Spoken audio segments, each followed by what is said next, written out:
Hi everyone, absolutely delighted to be joined today by Richard Moodie for reasons which will become apparent shortly. Richard is currently the head women's soccer coach at the University of South Alabama. Richard, how are you? First of all, doing great. Thanks for having me on. Yeah, so tell us, where are you sitting today and what's keeping you busy right now? So at the University of South Alabama, it's a top 50 Division I women's soccer program located in Mobile, Alabama, which is on the Gulf Coast of Mexico, the Panhandle, and truly we're excited to get our players back. They're returning for the spring, so they'll start arriving back as soon as early as yesterday, and we are getting ready to gear up for the second half of our season, which we were one of 6 conferences to play in the fall. So yeah, good. It was exciting. Good. So yeah, clearly it's been a kind of calendar year not without its challenges. How have you coped through all that? Yeah, no, it's been really good. I mean, we're fortunate. We're a big medical school, so our players were getting tested two times a week sometimes just to make sure that we were doing everything right. And so, although the trend is it's going the wrong direction, I feel like we've done a really good job putting things in place to give the players all a really good opportunity to be successful and stay healthy. So, in which it's been a challenge, but again, our school's done an exceptional job. So.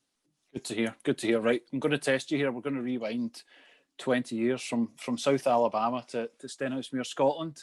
I'll trip down memory lane for you. A certain Andrew Keane starts a business called FirstPoint USA. Can you remember how you and Andrew first came into contact? Yeah, I do actually. The football community is such a small community, and it the best thing that I could have done at that time was networking. And Andrew had a friend, I guess, that had went to the University of Cincinnati, where Andrew was, and that friend had a little sister who was friends with my sister. Anyway, it all kind of came back around where Andrew was going to try and start sending players over, and my friend, based off his experience, had told me to connect with Andrew. And then, long story short, I just kind of signed up with Andrew, and it was just him at the time to test the waters to see what all would be possible. And again, I had loads of opportunities to come to America in a very short period of time, and so it all became a reality pretty quickly.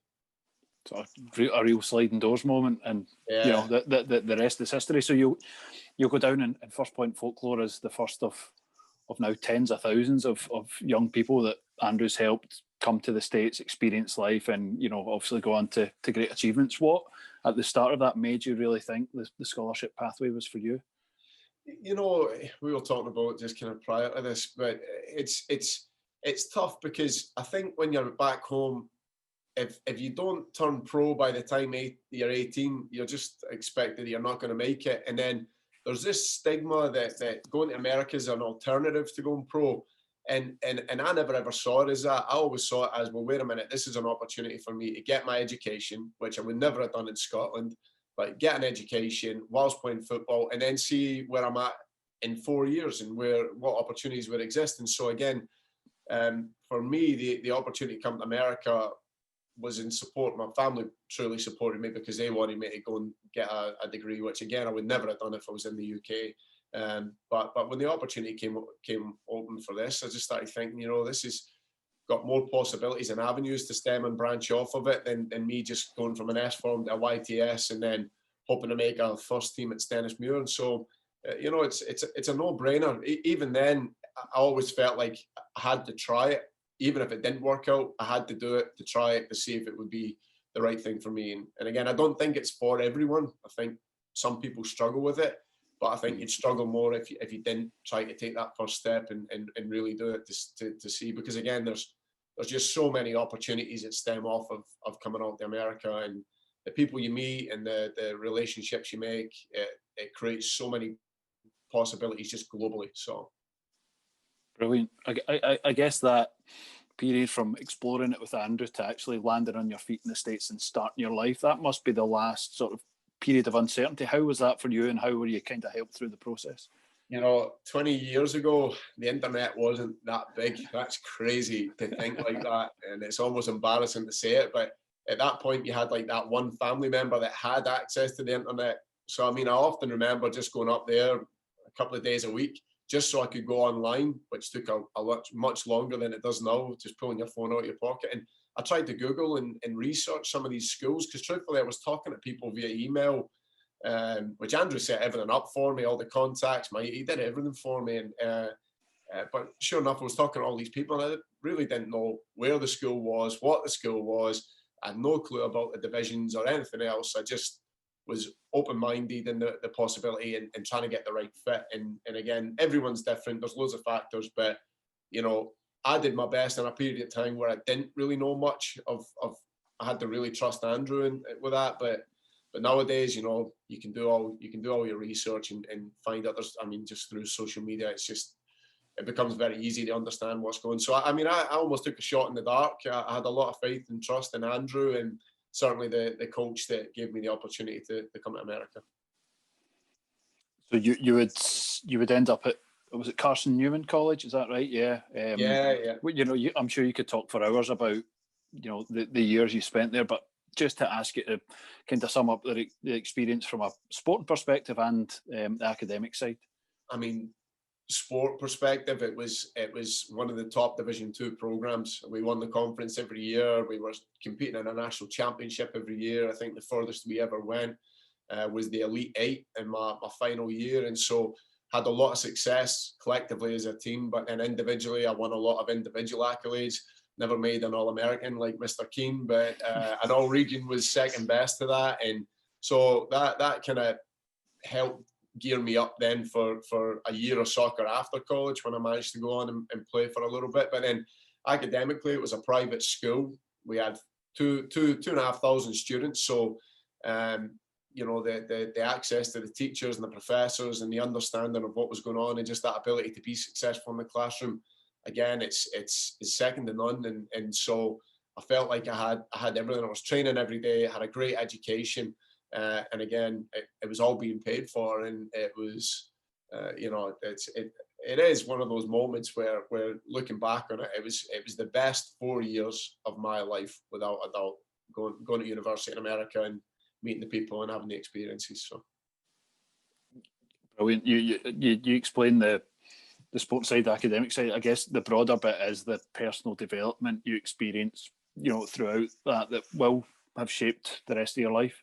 Oh, I mean, there's no doubt. I mean, it was a private Christian university, which again, at the time I didn't really know much about, not having access to the internet, so I wasn't really sure how that would impact my life. And then it was in the South. We're in Tennessee, not in the South, but the people in Tennessee were just unbelievable. But they would classify that as like the Bible Belt, you know. But the hospitality of people and families and people that would open up their homes for you and just help you with things. And I mean, I came to America without a car, and you've got boys in the hallway there that would let you borrow their car and do whatever. I mean, it just was socially, it changes you, and it allows you to open doors and just get a better grasp and understanding of what's going on globally. And again, you meet your friends for the rest of your life. I rarely keep in touch with people from high school, but everyone that I played with in college, we still keep in touch. In fact, some of those former teammates have, kind of like Andrew, started scholarship agencies and are helping me with players. And so, yeah, it really does shape that personal aspect of your life. And then I met my wife there as well, and so that kind of changed things. So didn't think I was going to go to university, didn't think I was going to get married, and there you go, both those things. So a scholarship agency and a dating site, and all in one, then, is it? All in one. Can you pick one, you know, one standout highlight from your time? You probably, apart from meeting your wife, obviously. Of course, that'd be the most important, of course. No, I think it was just that accomplishment of going to the Elite 8 for us in my final season. It was one of those where we'd always tried to take the program further than it ever had been, and at that point we were kind of setting the precedence in the conference. We were the top team, and we were trying to see how we would fare up on a national front. And again, as a player, we went to the Elite 8, and then of course, I mean, later on, I'm sure we'll talk, but then I became the coach for the team later on, in which I knew my goal was always to go further, which we were able to do. But I always think that was the best moment because it was such a good group of guys that we had, and just some really memorable games and moments in that season. But yeah, let's talk about your success as a coach following your scholarship. You know, I guess maybe just a little bit from you on that journey as a coach, but also I suppose that's a case study to people that it's not just go through your scholarship and then maybe come home or not know what you're going to do next. There's loads and loads of options that open up to you, and it's clearly more than just a scholarship. It can become a career and a life. Yeah, no, and again, I really didn't know. I was getting a degree in business, and then I really didn't know what I was going to do. And I remember walking into my coach's office and just asking him, I was like, so just talk to me about what you do. I was like, your only job is to coach us, right? And he started laughing at me, and he's like, yeah. And he said, are you interested in coaching? And I was like, yeah. Well, then he offered me a graduate assistantship, which for people that don't know, basically I was then able to go to graduate school whilst still studying and getting a master's degree. And so I did that for a year, knowing that I wanted to try and go pro, which ended up happening just for a short-lived period of time for a year. And I ended up finishing my master's as a graduate assistant for my former coach. And then that kind of came back full circle. A few years later, he left, and then I got hired as the head coach. And of course, I started coaching a men's program as one of the youngest head coaches in Division 2. And in a short period of time, we'd taken a team to a national final, in which we lost, unfortunately, but a journey nonetheless. It was an amazing experience. And within that time as well, somebody was crazy enough to tell me that I had to coach the women's program at the same time. So I was coaching a men's and a women's program. And at that point, I had a team that was second in the country and a women's program that was bottom. And, a few years later, both programs were nationally ranked. In 2015, both programs were ranked top 25. Both had won their conferences. And but it certainly was a challenge. But just, be able to, I don't think people truly understand. It is amazing to come over and to play and practice every day, and the facilities and the resources that they have over here. It's second to none. And then, on the women's side of the game, I still think America is so far ahead because of and again, I find myself in a women's position right now, but Title IX equality, they fund female athletes in sports over here, just like they would a men's sport back home. And so I think that just that ability to, as a coach on the coaching side of things, being able to help players develop and grow, this is an amazing platform. And I think that people would be surprised. I compare what we do, it's very, very similar to that of the professional leagues. In fact, there's things that we're able to do here in college, in the college coaching ranks, that some pro clubs can't even afford. And so from the coaching standpoint, all I do is all I do, but I coach them every day. But at the same point, I'm in here doing class schedules and doing all these other things.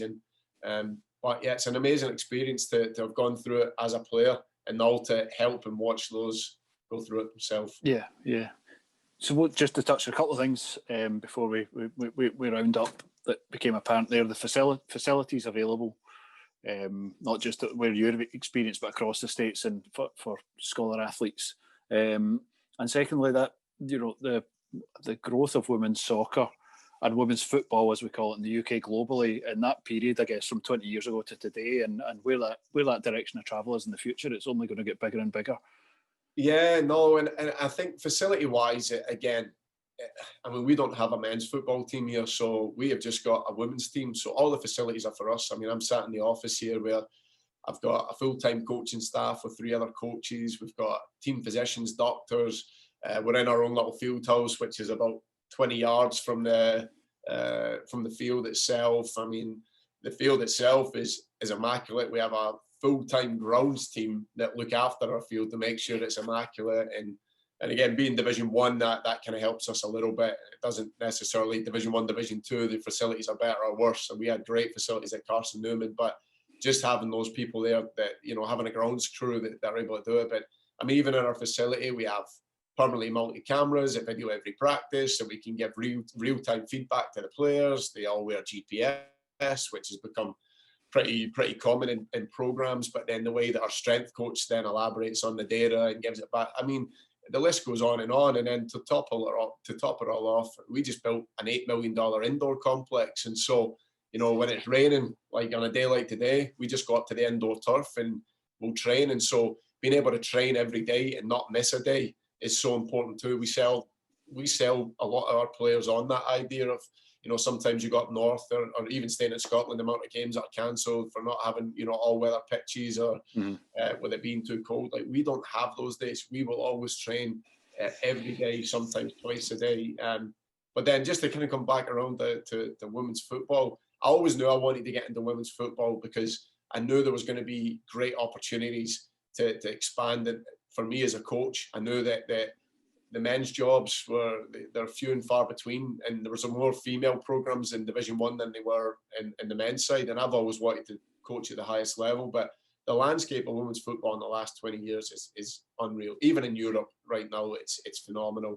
Scotland, England's certainly running away with it right now with the WSL, and it is getting harder to convince those players to come over. But at the same time, there's a window where they can do it, and we always advise them to try. And listen, we've got girls here that play for their senior national team. They'll come to school, they fly back home and play in the European qualifiers, then fly back, and it's, you know, we've got top level players and players that have come out of Man City and they're here and they love it. And if you ask them why, you can't just pinpoint one reason. I mean, it's the resources, the facilities, but I truly think that it's the ability to fund female sports the way that they deserve and the way that they need to. And again, you know, with us not having men's football and the resources we have here are purely for women's football. I mean, our girls get everything, and we're a player-centered program, and so truly all our time, effort, money, funding, everything is put into player development for us. And so whether it's GPS software, camera systems,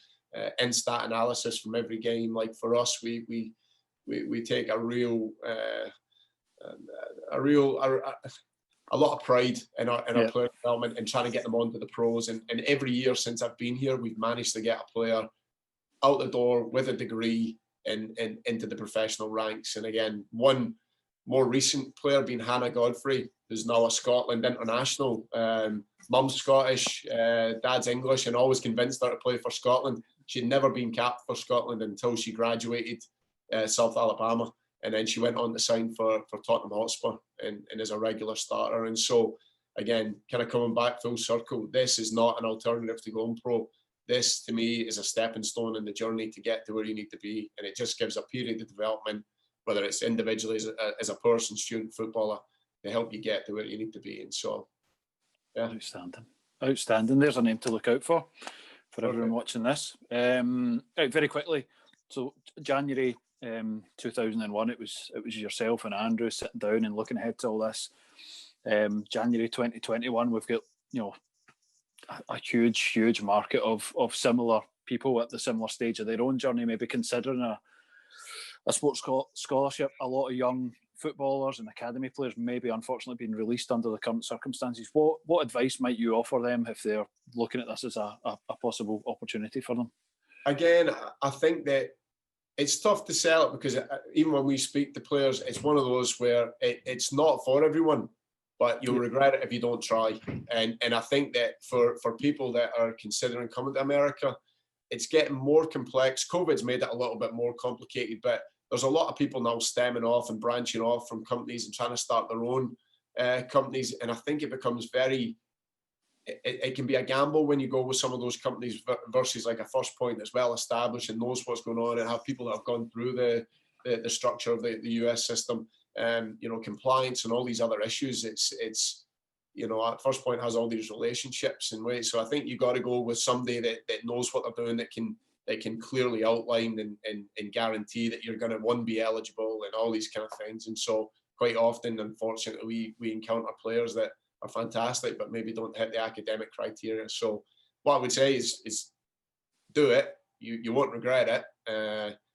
And again, for me, I think you need to be in the right hands of people that know what they're doing. And when you pay that money, which it is expensive, it's worth every penny because you know you're in good hands and you're going to get the advice that you need. And again, like I said, within a week of me signing up with Andrew, I mean, 50, 60 schools sending stuff through the mail and doing all these things. And then it really became about a choice of where I wanted to go and all that kind of stuff. So I think that, yeah, it's a decision obviously for me that appreciate, I'm thankful for. But looking back, I mean, goodness knows where I'd be if I hadn't decided to stay here and just stayed in Scotland. So I don't even want to think about that. Is there anything looking back that you didn't know when you in 2001 that you wish you knew, or any advice you would offer yourself looking back?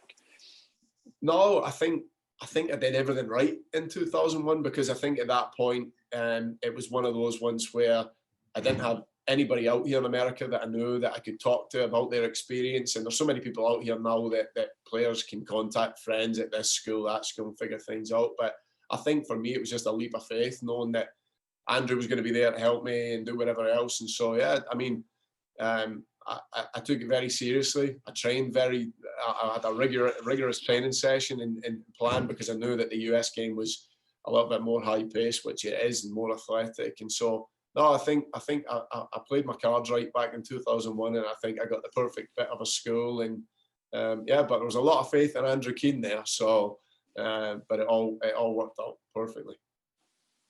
Wonderful, a great story so far. I guess I'll finish with that. It's the week that we're speaking here on Friday. It will be 20 years to the day since Andrew started FirstPoint, and I think it was in a West End flat in Glasgow, and now it's an absolutely massive business, international business, and it's helped generate stories like yours 10,000 times over. So I'll leave the final word to you if you want to offer any message to Andrew and FirstPoint.